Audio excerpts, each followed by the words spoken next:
The Wolf of Wall Street was downloaded illegally more than any other movie. Piracy, that's where Hollywood has a really big problem. Musicians have a problem too. I don't want to talk about leaks. It freaks me out. America grants certain rights to creators of songs, books, movies, paintings. The idea is to encourage the creation and proliferation of new ideas by providing a brief and limited period of exclusivity. Even drug dealers understand the value of that. That's a brand name. Like Pepsi, that's a brand name. What do you want from me? I'm going to change the name on it? If he doesn't change the name, the lawyers may come. I'm an intellectual property attorney, and you have stolen my client's melody. You can be sued and found liable for monetary damages. And yet, some of you watch my show on YouTube. That's stealing. And that's our show tonight.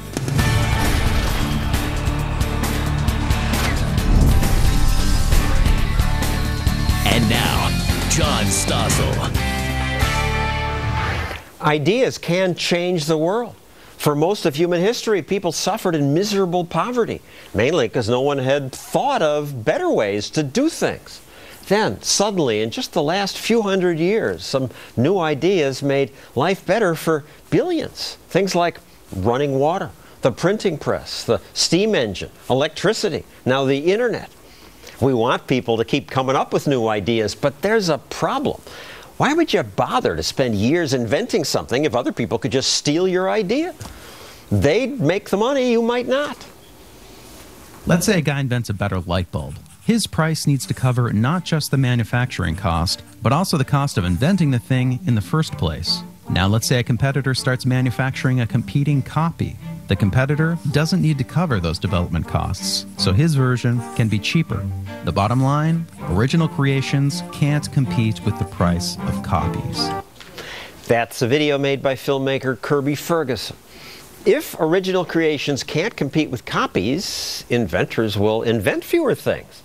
What could be done to address that unfair imbalance? In the United States, the introduction of copyrights and patents was intended to address this imbalance. Copyrights covered media, patents covered inventions. Both aim to encourage the creation and proliferation of new ideas by providing a brief and limited period of exclusivity, a period where no one else could copy your work. Brief? How brief? I wrote this book. How long until you can copy it? That time limit has changed over the years. First in 1831 from 28 years to 42 years, then again in 1909 to 56 years, in 1976 to the lifetime of the author plus 50 years, and in 1998 to the lifetime of the author plus 70 years. My lifetime plus 70 years? That seems long. And it's wrong, says David Kepsel. In fact, he says no one should be able to own an idea as property, and we should just get rid of all copyrights and patents. No, that's crazy, says Lawrence Siskind, who's an intellectual property lawyer. And I assume most people agree with him. So, David, let's start with you. I mean, no copyright, no trademark? Why would I write this if you could just rip it off? Why did Shakespeare write all those plays he did before there was copyright? Why did he profit through putting his name on plays that were actually retellings of old stories? Well, because you can make money. Lawrence, why? You know, Shakespeare did it without copyright. They may not have had a copyright statute at the time, but people who pirated other people's plays were dealt with harshly. Shakespeare, he would go after these people, sometimes try to shut down the theater. There was copying, and it was wrong. That's another. But if there was no law, how could he shut the theater down? John, you've He'd have so thugs far, go beat him up? You have phrased this solely in terms of utilitarianism. Why will people do something if they don't get rewarded? It's also a moral issue, John. Someone who creates something has a moral right to protect what he has created, just as a farmer has a right to land that he has mixed his labor with. This is a natural rights issue, John. The rights that are natural are those that are founded in the nature of property being scarce. So when I hold something, it is to the exclusion of someone else. Ideas are not like that, and when we have laws that allow me to monopolize the expression of an idea, it necessarily inhibits somebody else's free expression. All right, but what about something that's both an idea and a physical thing, like a new drug?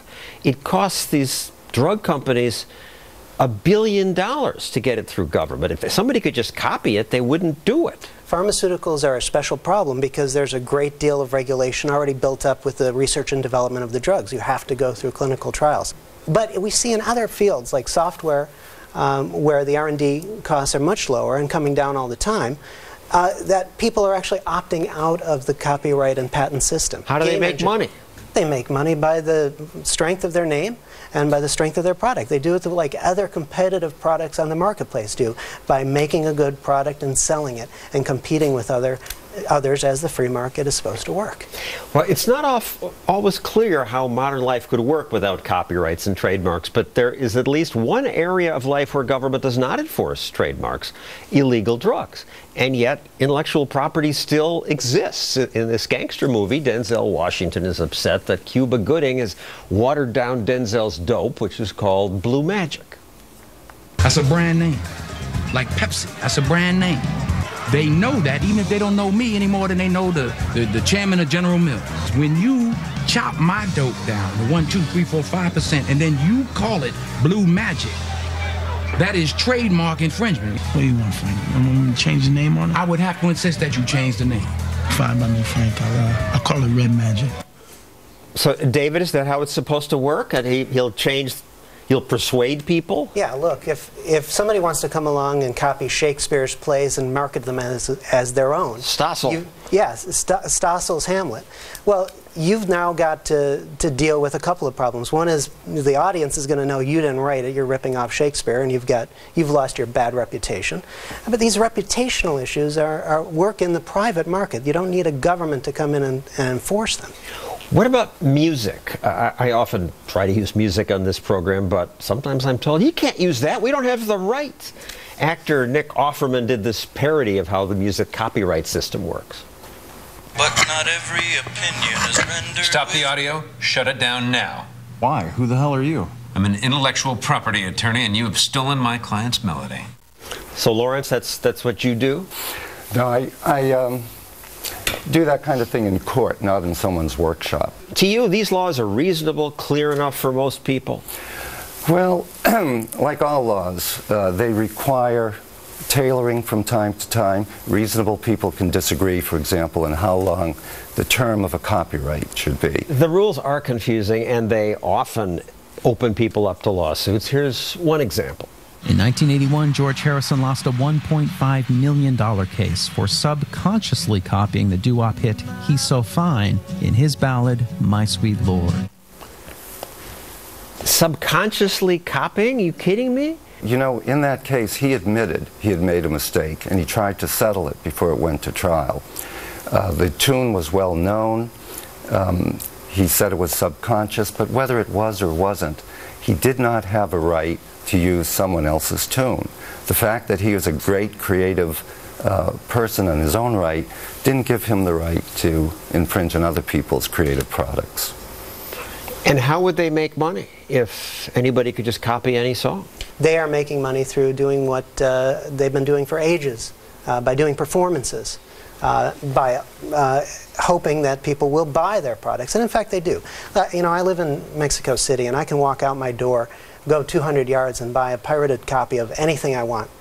And yet, box office receipts in Mexico City go up every year. Why? Because the people who can afford to go to theaters, the people who can afford to buy the original products, choose to. You know, that's all well and good if you have a famous entertainer, say a Lady Gaga or Tony Bennett. But how does an entertainer become famous in the first place? The reason people will pay money to go and see one of their performances is because intellectual property law allowed them to become famous in the first place. David? I don't think that's necessarily true. You see a lot of independent performers now making money through doing live gigs at smaller venues and then becoming famous there too. It's not always copyright law that enables that. Sometimes it's also making good music. Let's assume copyright protection is a good thing. What's not a good thing is that special interest groups then lobby politicians to tilt the law in their favor. And my former employer, Disney, did that. Even after making big bucks from stories like Pinocchio that they got for free. Stories like Snow White, Pinocchio, and Alice in Wonderland were all taken from the public domain. But when it came time for the copyright of Disney's early films to expire, they lobbied to have the term of copyright extended. Extended from 75 years to 95 years. Snow White, their first movie, would now be free to copy if they hadn't gotten their special deal. But now they control Snow White until the year 2032. Lawrence, that's not right. And I don't know that, 70 years after my death, I should own this thing? They don't have the right to the story for 95 years. What they have a right to is their expression of it. The story of Snow White is an ancient German myth, and anybody, you so I can David do a cartoon where she's singing, and you can do a story of any kind you want that involves a bitter queen, a mirror, a poison apple, just as Leonard Bernstein Disney's not going to sue them? No, not for those basic elements. Just as Shakespeare, to get back to Shakespeare for a minute, could not have sued Leonard Bernstein and Stephen Sondheim for coming up with West Side Story, which is the same basic story as Romeo and Juliet. And you would argue that this is this big business cronyism scam to get it extended for so long. Yeah, and just because they're not necessarily going to win in court, it doesn't mean they're not going to use their, bully lawyers lawyers to scare people. Of course, that's exactly what happens, and that happens in the patent industry too. Thank you, David. Lawrence, to join this debate, please follow me on Twitter at FBN Stossel and use that hashtag ideas, or like my Facebook page so you can post on my wall. Coming up, how some magicians manage to protect their trade secrets without suing people. And what I do about people who rip me off. Welcome to 2020. I'm John Stossel. I'm John Stossel. Give me a break. You want a break? You're gonna get a break. I'm gonna give you a break right now. I'm gonna kick you snubby.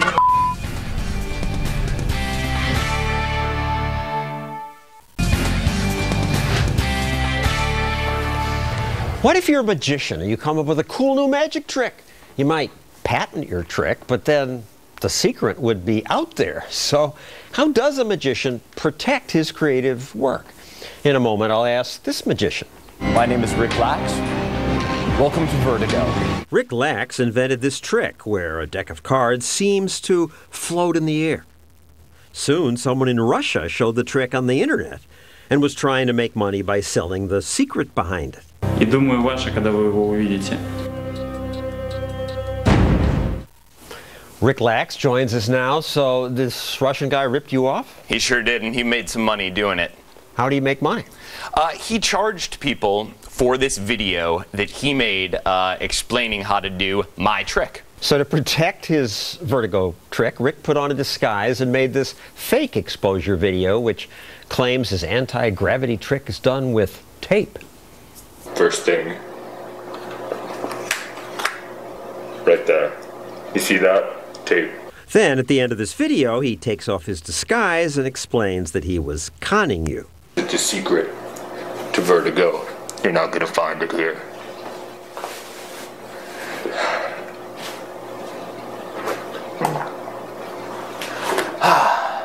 No, you're not going to find it here or really anywhere.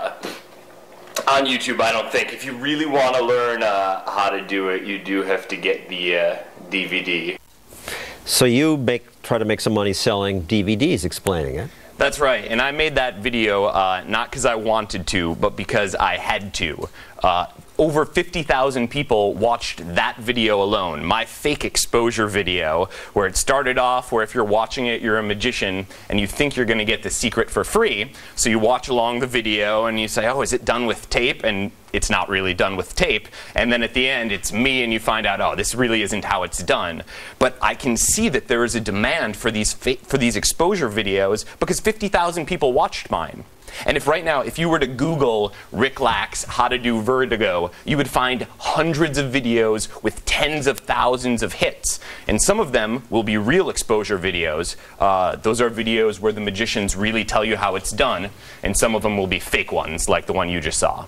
So why don't you try to go to government, copyright, patent, trademark something, and own it, and sue people who do it? It's really hard for us magicians to do that. If we want to patent a magic trick, In some cases we can. If there's a special device that lets us do the trick, we can take out a patent, but patents are publicly searchable, so everyone's going to know how it's done.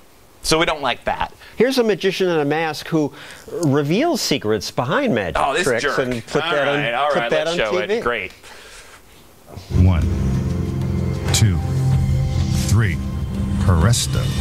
The scarves are gone. How did he do it? What you don't see is that the scarves are hooked to a short piece of fishing line. He had a whole TV show doing this, but you say that the community of magicians, without getting law involved, punished him.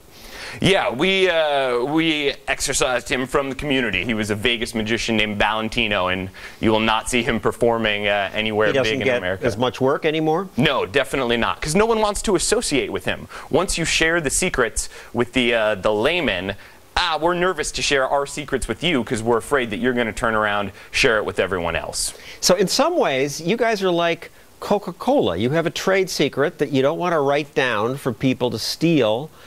You just want to keep it secret. And Coca-Cola has done that. Thomas's English Muffins, Kentucky Fried Chicken, WD-40, Google search algorithm. None of this is legally registered anywhere. That's right. And the reason they don't legally register it is because patents and copyrights, those only work for a limited period of time. But when you keep something a trade secret, you can keep it a trade secret for 100 years. And Coca-Cola has done that. Some people allegedly did steal the secret and they went to Pepsi with it. Pepsi went to the FBI and told Coke. That's right. And these people got punished. I don't know if they realized it going into it, but stealing a trade secret like that, it is not just a civil infraction. This is now a federal crime. And so they got in some real trouble for doing that. The rare magician who did copyright a routine was Teller of Penn and Teller. He has a trick where he cuts the shadow of a rose and somehow makes the actual rose petals fall. He registered this act with the U.S. Copyright Office 30 years ago. Recently, someone in Belgium posted a video of that trick that he called the Rose and Her Shadow. I don't know if he grabbed it from the Copyright Office, but he offered to reveal the secret behind it for $3,000. Teller sued him, and as you said, last year he won $15,000. So that's a reason to copyright. Yeah, except for right now, Teller might be the exception rather than the rule. Because even in the ruling, the judge said, I'm going to give this one to you, but so you know, you can't really copyright a magic trick. I'm only going to give it to you because the choreography surrounding the trick, that you can have a copyright on, the pantomime that accompanies the trick. So now us magicians, we're trying to figure out how broad is this ruling. Is it only going to apply to Teller because there was so much choreography in his trick, or might it apply to the rest of us too? We don't know. But it appears you can patent the shtick, but not the trick. Okay. We'll go with that. Thank you, Rick. Coming up, we go undercover to buy counterfeit merchandise. Will we get caught?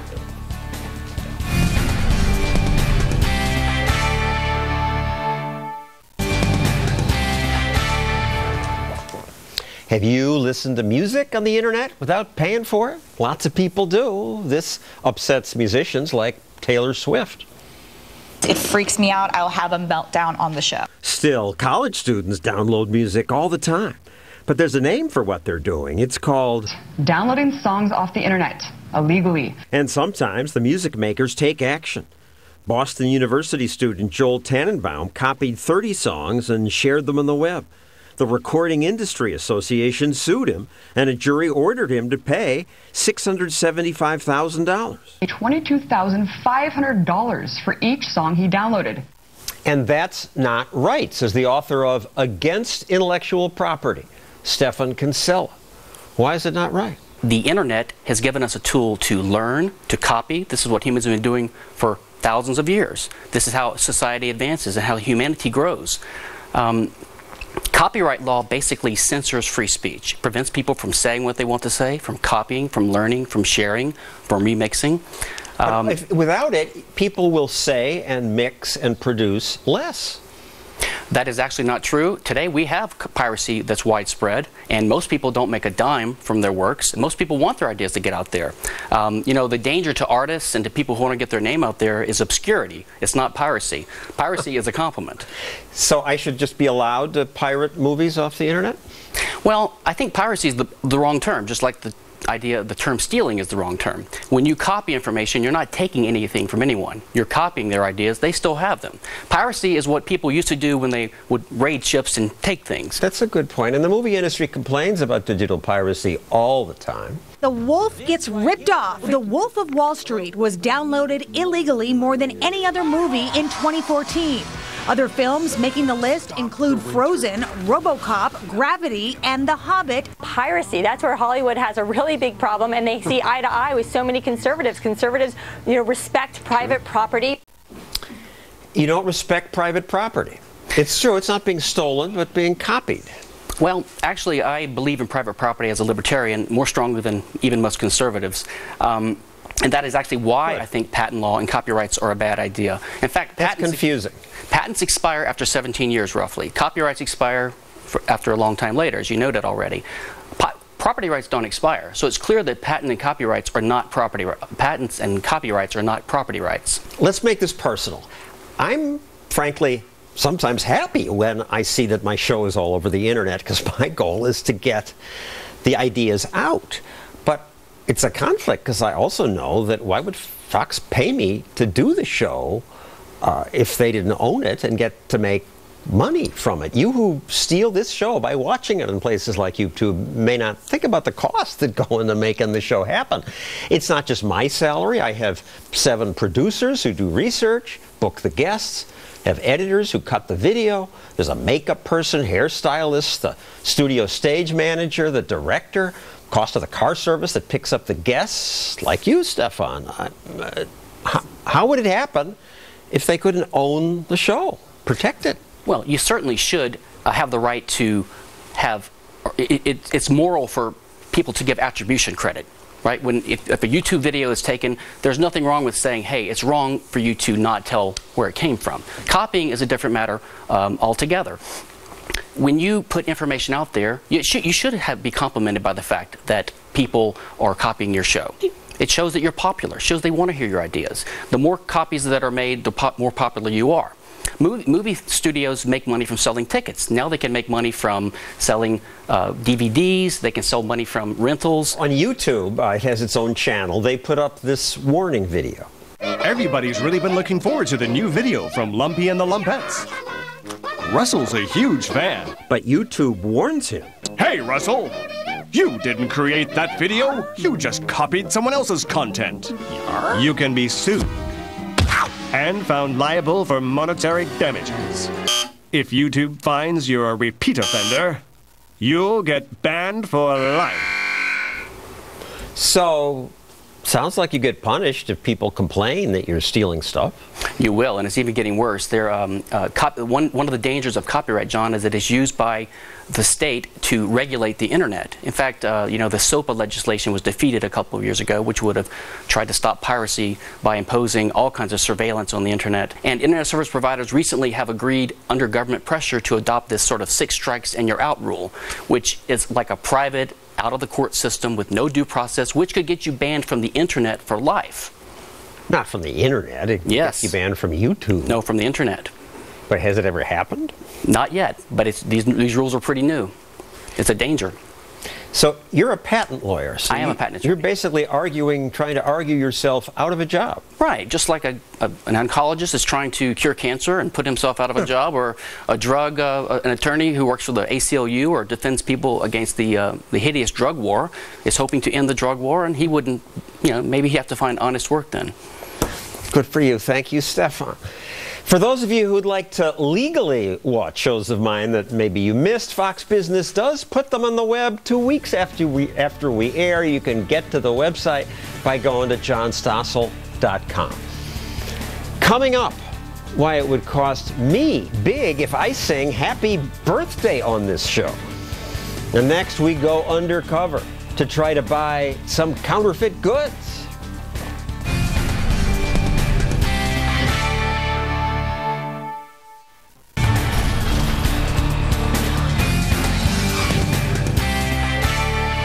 Of all the industries I've covered as a consumer reporter, I think one of the biggest ripoffs is fashion. This dress sells for $1,200. These shoes, $1,400. This purse is priced at $2,500. Are you kidding me? Who pays that amount of money for a purse? I can walk outside my apartment and buy a bag that looks like that for 20 bucks. And actually, this one is a high-end knockoff. It cost us $200. We got it when we went shopping with hidden cameras. Nice watches, Louis Vuitton, Ugg boots. Producer Ricky Ratliff bought that bag here in Chinatown, where people sell all kinds of counterfeit merchandise. Everything.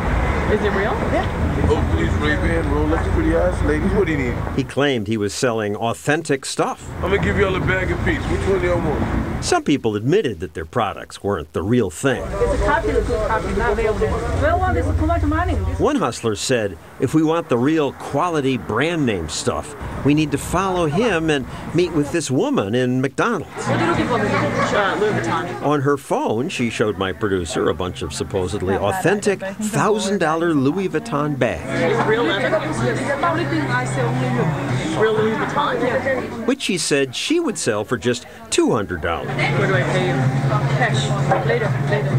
And 15 minutes later, back on the street, the bag appeared. Thank you. $200. Here's mine. Knockoff Louis Vuitton. And that's how I got this. The counterfeit fashion industry is big business. Chris Sprigman knows about that. He wrote The Knockoff Economy, How Imitation Sparks Innovation. That makes it sound like this illegal activity is a good thing. Well, there's some good that comes out of it. The presence of knockoffs democratizes fashion. It allows people in the U.S. to look good, to look stylish.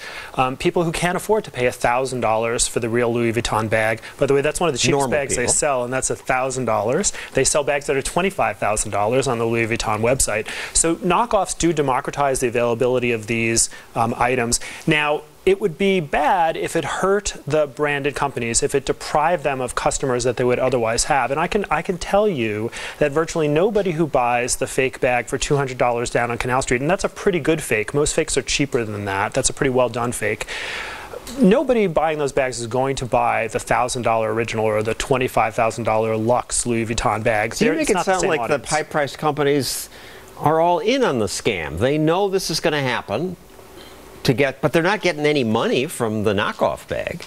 They're not getting any money from the knockoff bag, but they're not being harmed either. So the people who are in the market for the real Louis Vuitton, who have all that cash to burn, they're still going to go out because they want the status that the real Louis Vuitton confers. And they want the shopping experience of the wonderful Louis Vuitton flagship store and how it pampers them. This is what they want. This is what they get. The knockoff has no discernible effect on the behavior of those folks, and those are the folks that Louis Vuitton really cares about. One blogger wrote that the cheap stores like Forever 21, Urban Outfitters, and they have knockoffs, do not allow for the creativity of the original creator to be acknowledged. I think if you look out there into the world and actually see how the fashion industry works, over the last 50 years, since the end of World War II, the fashion industry in the U.S. has boomed, pretty much uninterruptedly boomed. All that time, knockoffs have been legal. So copying, actually, in the United States helps the fashion industry. It helps, for example, to signal to people that a trend has occurred. When a fashion is widely copied, it tells us there's a trend. We buy into the trend because we want to be in fashion. More information. More information for people, and so they buy into the trend. Now, when there's too much copying, it signals to people that the trend is starting to be over, it's overdone. The fashion forward among us jump off, and we jump on to the new trend that copying is starting to set. There's a fashion cycle, copying help fuels it. So this is good for the fashion industry, it's good for consumers, it's good for us all. Even the fashion backward like me? Well, the fashion backward benefit as well. You know, the price of clothing really hasn't gone up in the last quarter century. It stayed about the same, except for the price of clothing at the very top. That Louis Vuitton stuff, the Prada stuff, that is rocketing upwards. So the rich are paying more, the rest of us are getting more for less. U.S. Customs Service, always eager to make themselves more important. They say the black market for fake handbags, shoes, and purses funds other crime rings, and it's a big threat to people. More than than $1 billion in counterfeits are seized by Customs and Border Protection annually as federal agents crack down on what some here call the crime of the century. With the explosion of the internet right now, you can buy anything that appears to be legitimate. You think you have a small savings, you think you're getting the real product at a discounted price, only to find out that it's a counterfeit. The crime of the century, they call it. Well, I'm not sure it's the crime of the century, and more than that, I think it's true, just true in the world, that organized crime has its finger in every pie in which they can make money, be it legal or illegal. I think if we want to get after organized crime, we should get after organized crime. The counterfeiting issue is more or less a red herring. The International Chamber of Commerce claims 2.5 million jobs are lost because of fake products. The International Chamber of Commerce figures on counterfeiting are worth approximately zero, and there's just no basis for them. Now, they keep repeating them as if they're a fact, and the government, unfortunately, FBI and other agencies of the government have picked them up as if they're fact. That doesn't make them true. There's a lot of good that's created. There's a lot of people in business, small business people, who are making money, and they wouldn't be otherwise. So I think in terms of its total economic effect, it's a wash. You do, though, agree that if it comes to things like pharmaceutical drugs or airplane parts, this is a real threat. God, yes. I mean, I don't want airplanes crashing because of fake parts. I don't want people dying because of fake drugs. So we're just talking fashion, I will cosmetics. Note that, yeah, nobody ever died because of a fake handbag, and I will note that a lot of the government's efforts in this area are directed not at airplane parts and pharmaceuticals, but at handbags. Finally, Chris says another surprising way to expand your brain and think about the knockoff economy is to think about Charles Dickens. Did you read The Christmas Carol or Great Expectations or A Tale of Two Cities? These books have sold millions of copies, and yet at the time, booksellers in America were not required to pay Dickens a dime. When the United States itself was a developing economy, it refused to sign treaties and had no protection for foreign creators. Charles Dickens famously complained about America's bustling book piracy market, calling it a horrible thing that scoundrel booksellers should grow rich. And yet you say he still made out. Dickens made out. When Dickens visited the United States on a lecture tour, he played to these standing room only crowds. People paid a lot of money to see him, the equivalent of millions of dollars in today's currency. Because they were able to buy cheap books, read cheap books, they wanted to go pay. And they fell in love with him. So they went to see him, and at his death, a significant portion of his estate came from that trip to America. In that period, America became one of the most literate nations on earth. And it became literate in part because books were cheap. Books being cheap actually helped us develop to be the world power that we are today. And that came from the absence of copyright. Thank you, Chris Sprigman. Coming up, who owns a joke? How do comedians deal with joke stealers? And how do I deal with people who steal my brand? Welcome to 2020. I'm John Stossel. I'm John Stossel.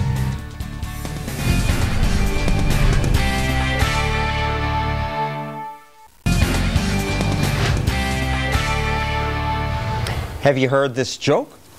Why is 6 afraid of 7? Because 7 ate 9. Get it? He ate 9. I didn't make that up. We all repeat jokes we've heard before. Does that make me a joke stealer? I guess so. I don't even know who thought up most of the jokes I tell. So what does this mean for professional comedians? What do they do if someone steals their jokes? Comedian Doug Stanhope says, comedians just work this out. I asked him about this because he's a libertarian. Here's a sample of his work. They say if you give a man a fish, he'll eat for a day. But if you teach a man to fish, then he's got to get a fishing license. And you couldn't even cook the fish because you needed a permit for an open flame. And then the health department is going to start asking you a lot of questions about where are you going to dump the scales and the guts. As I said, a libertarian comedian. Doug joins us now. You don't need government to protect your jokes? So, comedy's a really good self-policing art form. If you go to an open mic and you want to try to get into this business, if you're stealing someone's jokes, you are going to be outed and publicly shamed and run out of town. And yet Robin Williams was known as a joke stealer. It's huge, yeah. Milton Berle and Robin Williams are probably the two legendary They weren't run joke out of thieves. town.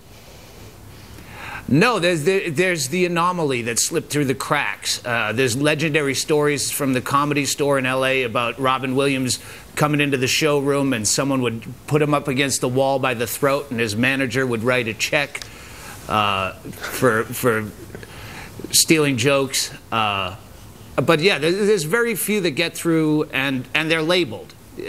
People wouldn't go on stage when Robin Williams was in the room after he got branded with that scarlet letter of joke thief.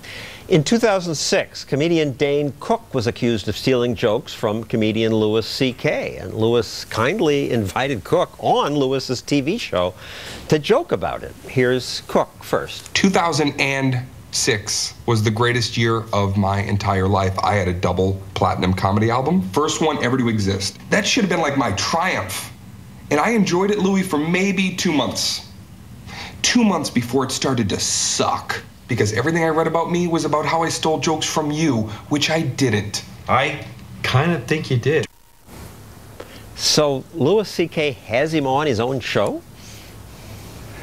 Yeah, no, Louis C.K. is a gentleman, and he's always been above the fray in these things. A lot of people did gang up on Dane Cook on that one, and Louis handled it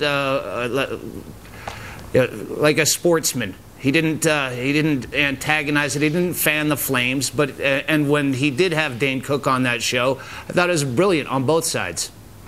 Some comedians do lose work because they're accused of stealing jokes. Joe Rogan went on stage to interrupt a routine by Carlos Mencia and accused Mencia of stealing jokes from many other comedians.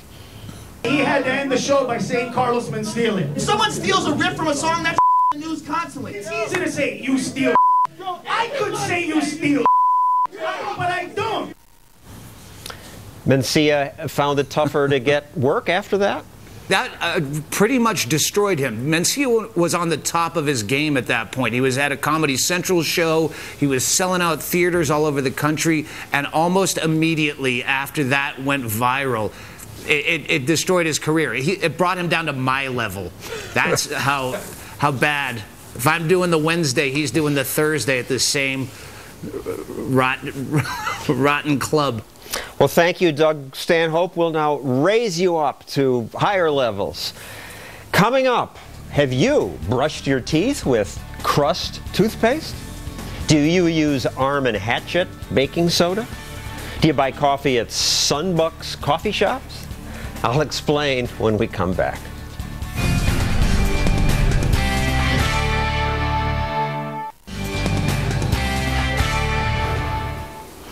Happy birthday to you. I can't sing the rest of the song. If I did, it would cost Fox lots of money because the rights to Happy Birthday are owned by Warner Music. Sheesh, they bought the rights in 1998, and now people pay them about $2 million a year to use the song in movies and TV shows. Intellectual property laws have teeth. One guy thinks you can get around the law by changing small things. He made this YouTube clip, which has been watched 500,000 times. Happy birthday to you. Cute, but lawyers tell me that probably does not make this video legal. One thing, though, that does make copying legal is parody. If you take someone's work but change it to make a joke about it, that's not a copyright violation, and that's good for intellectual freedom. But not such a good thing for people like me, because people make videos like these. Welcome to 2020. I'm John Stossel. I'm John Stossel. Give me a break. You want a break? You're gonna get a break. I'm gonna give you a break right now. I'm gonna kick you snubby. Stupid, and there's nothing I can do about that. And there's practically nothing any of us can do about intellectual property violations in other countries. In China, lots of merchants copy, or should I say steal and mangle, recognizable American brands. They think it'll give their products credibility, so various stores will sell you Sunbucks coffee, Tid's laundry soap, something called Unbelievable, This Is Not Butter, Arm & Hatchet baking soda. And if you're hungry for fast food, you can get King Burger, or this takeoff on Kentucky Fried Chicken, but instead of the Colonel, President Obama apparently fries the birds. And after you've done all that eating, you can brush your teeth with crust toothpaste. That's what happens in China. In America, Thomas Jefferson once opposed copyright laws. Ideas are like candlelight, he wrote. He who receives an idea from me receives instruction himself without lessening mine. He receives light without darkening me. It's a good point. Jefferson later backed off that a bit. He said he just opposed the old English standard, which was ownership forever. And he did support very limited ownership of ideas, maybe 14 years. I don't know where the line should be, but when ideas are free, creativity blossoms. I like how journalist Matt Ridley put it, that ideas have sex with each other and then they give birth to new, often better ideas. That helps us all. Some libertarians on my show tonight said it would be better if America had no copyright or trademark protection, and they made some good points, but I have to wonder, would I have written these books if publishers hadn't offered me money? I doubt it. They gave me money only because they knew that no one was allowed to just copy the book. I also assume I get paid by Fox only because you cable subscribers and advertisers pay for this program. Maybe I do this for nothing. I like doing it. Maybe. But I wouldn't work as hard, and I'd balk at paying for the cameras and all the expensive things that go into making TV. So I'm glad we have some intellectual property laws. That's our show. See you next week.